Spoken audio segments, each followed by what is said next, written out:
bersaat teduh sebelum kita memulai ibadah kita.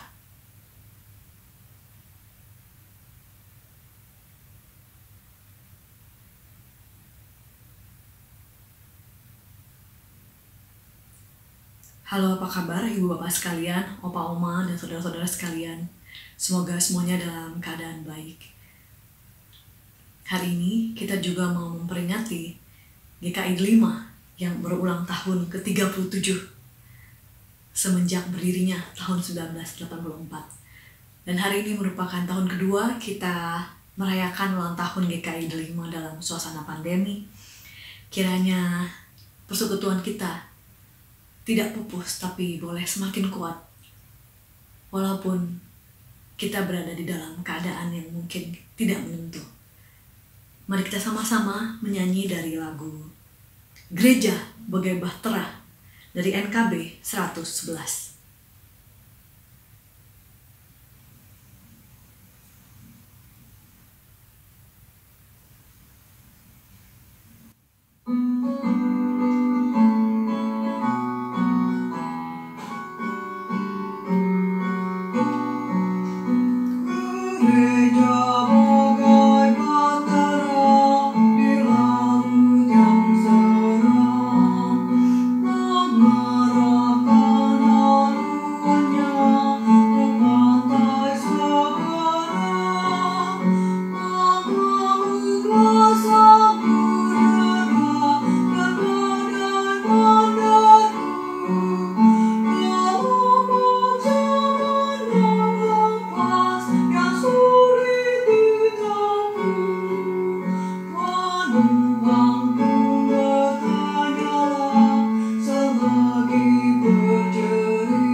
Mari kita berdoa.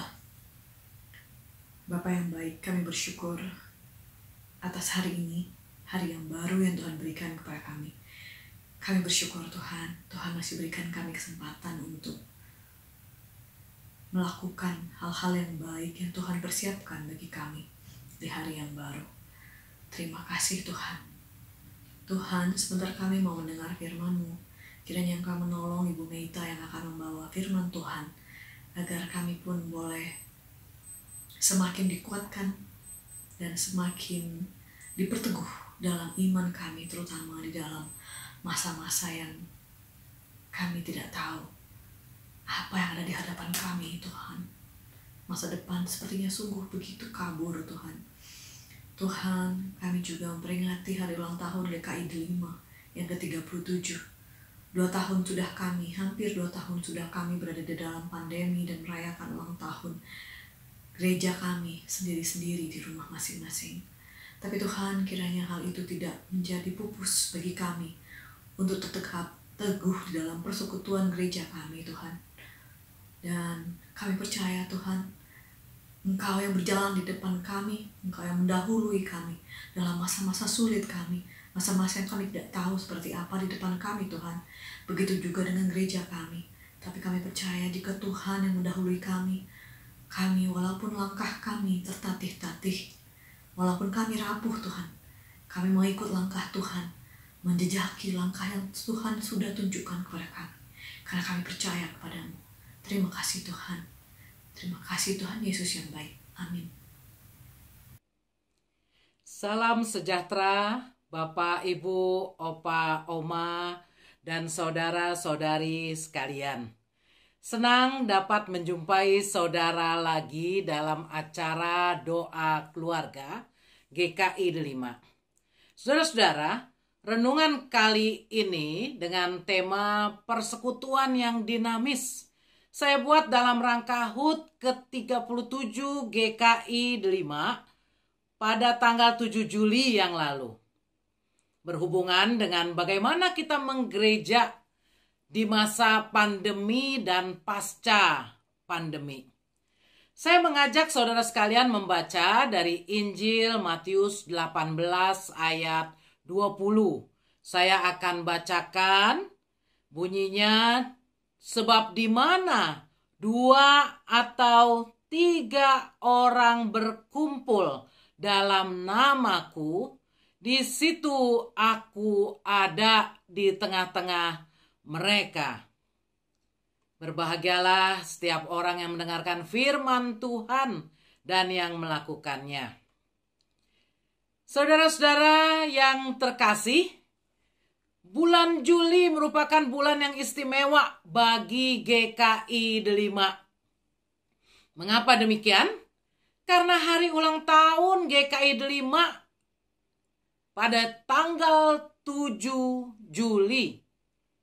Kita bersyukur kini GKI 5 telah berusia 37 tahun. Suka, duka, dan berbagai tantangan telah dijalani GKI 5 dari berdirinya pada tahun 1984 hingga saat ini. Yang 15 bulan terakhir ini masih dalam situasi pandemi. Saudara-saudara, ini kedua kalinya GKI 5 berulang tahun dalam situasi pandemi. Ketika pandemi baru mulai di tahun 2020, kita berharap bisa segera berakhir pandeminya dan kita bisa bersekutu lagi. Namun sampai saat ini yang dapat dikatakan gelombang kedua, pandemi justru dapat dikatakan semakin parah. Banyak orang yang bingung dengan keadaan sekarang. Bagaimana perasaan kita merayakan HUT GKI 5 di tengah situasi seperti ini? Masihkah kita mampu untuk bersyukur? Sejak tahun lalu saya sering mendengar ada yang bertanya, kapan kita bisa beribadah lagi di gereja? Awal tahun ini mulai ada harapan bahwa kita akan kembali beribadah seperti biasa. Namun ternyata belum bisa. Lonjakan kasus yang meningkat tajam di bulan Juni membuat kita menjadi ragu, kehilangan harapan, bahkan apatis. Mungkin ada yang menjadi tidak begitu peduli lagi dengan ibadah. Beberapa orang saya dengar merasa kurang memiliki persekutuan dengan Tuhan. Ada kesan persekutuan dengan Tuhan dan sesama semakin terkikis. Di sisi lain, ada juga yang mengatakan bahwa dirinya semakin bertumbuh di dalam masa pandemi ini, bertumbuh imannya. Mereka justru bersyukur di masa pandemi dapat mendengar firman Tuhan lebih banyak. dapat memilih berbagai acara bina iman yang diberitakan melalui media sosial seperti YouTube. Saudara-saudari, jangan sampai pandemi membuat kita jauh dari Tuhan. Pada HUT GKI Delima ini, saya kembali mengajak kita merenungkan sebenarnya apa sih inti dari gereja itu. Apakah gereja hanya terbatas pada ibadah di dalam gedung gereja? Apa makna gereja yang sesungguhnya? Bacaan Alkitab kita hari ini menyatakan, sebab di mana 2 atau 3 orang berkumpul dalam namaku, di situ aku ada di tengah-tengah mereka, kata Tuhan. Ayat ini digunakan oleh beberapa teolog untuk menjelaskan apa itu gereja. Menurut Gerald Hegstad, pada esensinya gereja adalah sebuah persekutuan kelihatan dan konkret antara orang-orang dalam relasi dengan Allah Trinitas. Pernyataan di mana 2 atau 3 orang berkumpul dalam namaku menunjukkan sebuah persekutuan konkret yang lebih dari 1 orang. Namanya persekutuan ya. Jumlah minimal yang dibutuhkan 2 atau boleh 3 orang. Jumlah maksimum tentu tidak dibatasi. Kemudian pernyataan di situ aku ada di tengah-tengah mereka menunjukkan kehadiran Allah dalam persekutuan itu. Jadi saudara-saudara, titik awal untuk memahami gereja adalah dengan merujuk pada persekutuan orang. Gereja bukan soal tempat ibadahnya atau gedungnya, tapi gereja secara utama merujuk pada orang-orangnya dalam relasi dengan Allah. Saudara kenal ya, ada lagu, aku gereja, kau pun gereja, kita sama-sama gereja. Nah, oleh karena berbicara relasi, maka seharusnya gereja bisa dipahami tidak hanya terbatas pada ibadah di gedung gereja. Saudara-saudara, dalam sejarah kita menyaksikan perkembangan gereja yang begitu dinamis. Dari gereja sebagai persekutuan murid-murid Yesus, seperti yang tercermin di dalam Alkitab, hingga menjadi gereja yang besar dan bisa dikatakan sangat institusional. Kita bersyukur atas perkembangan ini, karena tentunya bukanlah hal yang buruk. Ketika jumlah anggota gereja semakin banyak, dan semakin banyak pula hal yang harus dilakukan, gereja memang perlu untuk mengelolanya sedemikian rupa dengan teratur dan sistematis. Hal ini menjadikan gereja memiliki wajah institusi atau organisasi. Akan tetapi, oleh seorang teolog bernama Pete Ward yang menulis buku tentang gereja cair, kita diingatkan agar jangan hanya terpaku pada segi institusional atau organisasional saja. Kita juga harus memperhatikan penguatan jejaring atau network di mana setiap orang di dalamnya saling berkomunikasi dan berpartisipasi satu sama lain. Penguatan jejaring ini yang harus diperhatikan dalam kehidupan GKI Delima. Gereja yang demikian adalah gereja yang tidak kaku, yaitu tidak terpaku pada institusionalitasnya. Dengan kata lain, gereja yang cair tidak lagi hanya melihat gereja sebagai yang dihadiri secara formal, melainkan sebagai gereja yang dibangun dari relasi-relasi informal. Relasi-relasi informal menjadi penting. Saudara-saudara, inilah yang perlu kita kembangkan, terlebih lagi di masa pandemi saat ini.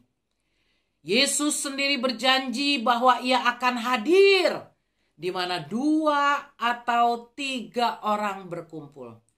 Yesus tidak hanya hadir di gereja, ia hadir di dalam persekutuan kecil kita, dalam persekutuan keluarga kita, dalam persekutuan rumah tangga kita masing-masing. Yesus hadir di rumah kita, ia selalu hadir bagi kita. Di tengah-tengah situasi yang penuh ketidakpastian pun, Tuhan senantiasa menyertai. Lagu NKB yang tadi kita nyanyikan menjadi pengingat bagi kita. Khususnya ayat 5 kalau nanti saudara perhatikan. Di situ dikatakan, gereja bagai bahtera di laut yang seram, mengarahkan haluannya ke pantai seberang. Hai kau yang takut dan resah, kau tak sendirian. Teman sejalan banyaklah dan Tuhan di depan. Bersama-sama majulah, bertahan, berteguh. Tujuan akhir adalah labuhan Tuhanmu. Saudara-saudara perhatikan, kita tidak sendirian. Kita menghadapi situasi yang tidak menentu ini secara bersama-sama. Tuhanlah yang berjalan di depan kita. Ia yang memimpin perjalanan kita. Baiklah kita senantiasa memohon pertolongan Tuhan dan berjalan bersamanya. Saudara-saudara, situasi yang kita hadapi saat ini memang tidak mudah. Pandemi bukanlah seperti kasus yang sedang viral, yang bisa lenyap seketika. Pandemi dikatakan seperti laut yang seram. Ya, dalam tanda kutip laut yang seram, yang harus kita lalui. Dan kita tidak tahu di mana ujungnya. Ketika kita belajar dari sejarah, pandemi demi pandemi terjadi dalam sejarah. Dalam sejarah sebelumnya, pandemi itu tidak selesai dalam hitungan bulan. Ya, berita buruknya, hampir setiap pandemi rata-rata berlangsung sekitar 5 tahun. Kita berharap pandemi kita lebih cepat ya. Berita baiknya, dalam sejarah kita pun melihat pandemi dapat menyebabkan terjadinya reformasi. Pendeta Yowas Adi Prastia pun mengatakan bahwa memang pandemi ini telah memaksa kita untuk hidup bagaikan berjalan di dalam kabut pekat. Masa depan tidak dapat lagi dilihat dengan jarak yang jauh. Oleh karenanya Pendeta Yowas Adi Prastia mengusulkan agar gereja menjadi gereja yang proflektif. Yaitu sebuah gereja yang bertahan dengan berjalan. Berjalan perlahan ke depan. Berjalan perlahan ke depan berbekal kebajikan Kristiani. Dan dengan menghidupi kebajikan tersebut, ia akan berjumpa dengan wajah-wajah rapuh para penyintas. Ya, ketidakmampuan kita melihat masa depan terlalu jauh itu sendiri menampilkan kerapuhan kita. Akan tetapi kita harus tetap melangkah sekalipun tertatih-tatih. Dalam perjalanan perlahan itu kita akan berjumpa dengan yang lain yang juga merapuh akibat pandemi ini. Perjumpaan dengan yang lain itu lantas menjadi sebuah perjumpaan dengan Allah sendiri. Saudara-saudara, dengan apa yang kita alami, kita semakin diingatkan mengenai kerapuhan manusia. Betapa rapuhnya kita sebagai manusia. GKI 5 pun sedang tidak dapat dengan pasti melihat jauh ke depan. Dalam situasi yang tidak mudah ini, GKI 5 tetap harus berjalan. bukan berdasarkan visi jangka panjang pada saat ini, tapi berdasarkan kebajikan atau nilai-nilai Kristiani yang dipegang teguh. GKI Delima sebagai gereja Tuhan harus melabuh pada Tuhan. Jadi apapun yang terjadi, kita harus tahu bahwa dunia ini bukanlah tujuan akhir kita. Kita harus mengarahkan haluan kita ke pantai seberang. Ya, tadi dikatakan, hai kau yang takut dan resah, kau tak sendirian.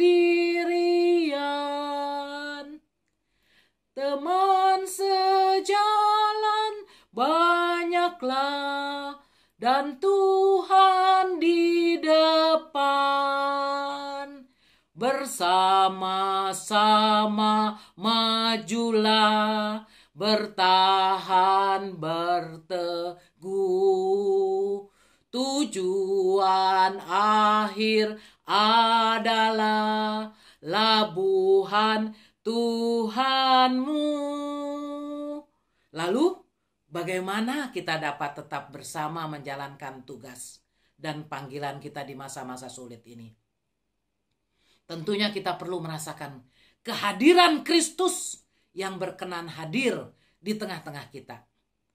Di dalam rumah kita, di dalam persekutuan kecil kita, di dalam relasi kita sehari-hari, di dalam percakapan-percakapan kecil kita, bahkan dalam obrolan-obrolan grup WhatsApp yang menaruh kepedulian terhadap sesama bangsa kita dan dunia yang kita huni.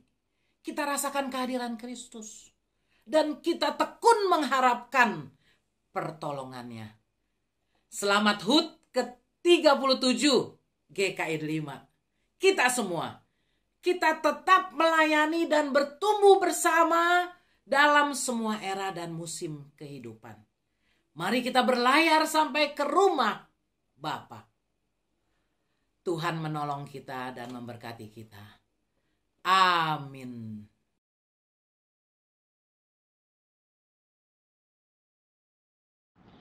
Mari kita bersatu di dalam doa.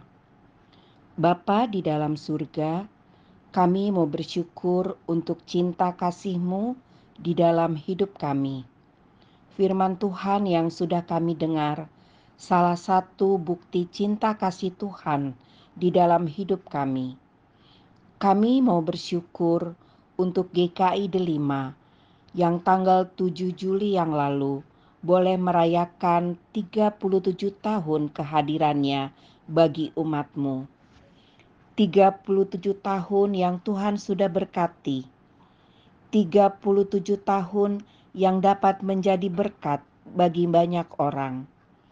Kiranya Tuhan menolong agar GKI Delima sebagai gereja Tuhan tetap melabuh pada Tuhan.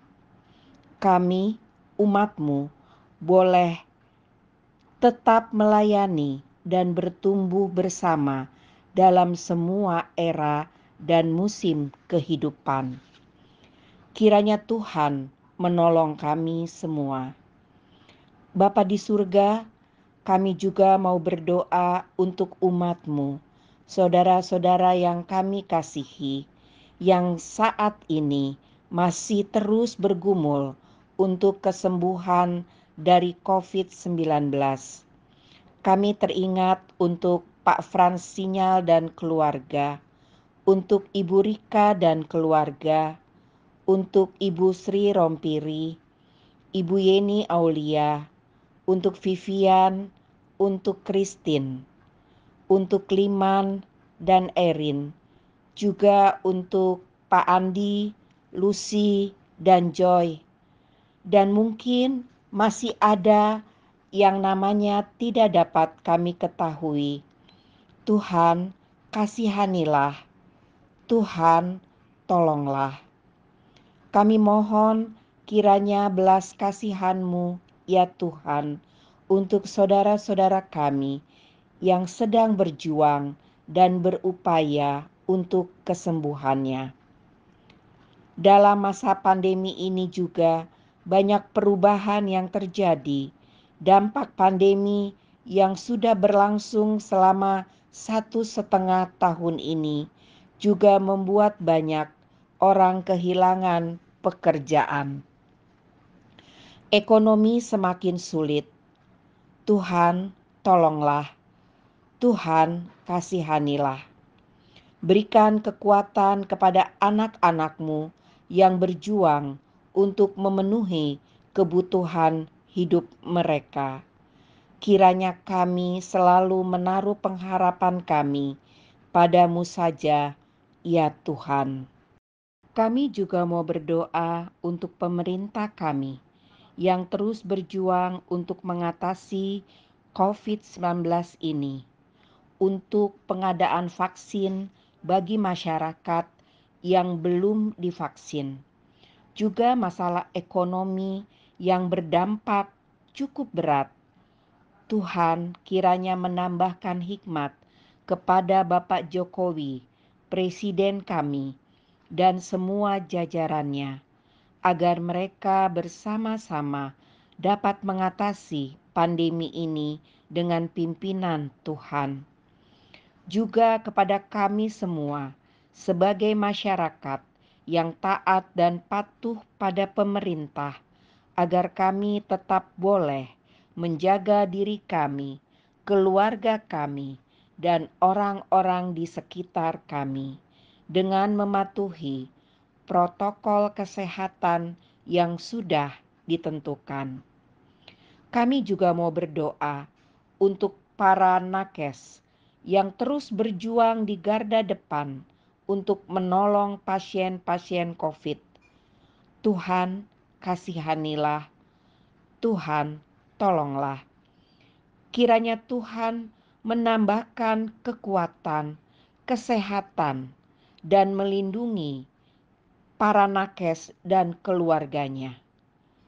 Tugas mereka sangat berat, ya Tuhan. Tuhan, tolonglah. Tuhan, kasihanilah. Terima kasih ya Tuhan, kami sudah menaikkan doa-doa syafaat kami. Kiranya Tuhan mengabulkan seturut dengan kehendak-Mu. Dalam nama Tuhan Yesus, kami sudah berdoa. Amin. Demikianlah firman yang kita dengar hari ini. Dan firman itu sungguh menguatkan kita dan membuat kita menjadi paham apa makna gereja yang sesungguhnya. Seperti tadi yang disampaikan oleh Ibu Meita, bahwa gereja bukan soal gedungnya, tetapi bagaimana persekutuan antara orang-orang dalam relasinya dengan Allah dan sama kita. Jadi walaupun dalam 2 tahun ini kita mungkin tidak pernah ke gereja, tetapi mari kita saling menguatkan dalam persekutuan kita, antara kita dengan sama anggota gereja. Dan di saat yang sama, kita semakin menguatkan persekutuan kita dengan Allah. Itulah juga yang dilambangkan oleh salib. Mari kita sama-sama menyambut dengan penuh pengharapan. Karena Yesus adalah lambang pengharapan. Mari kita sama-sama menyambutnya dengan menyanyikan lagi NKB 111. Gereja bagai bahtera diatur awaknya. Setiap orang bekerja menurut tugasnya. Semua satu padulah.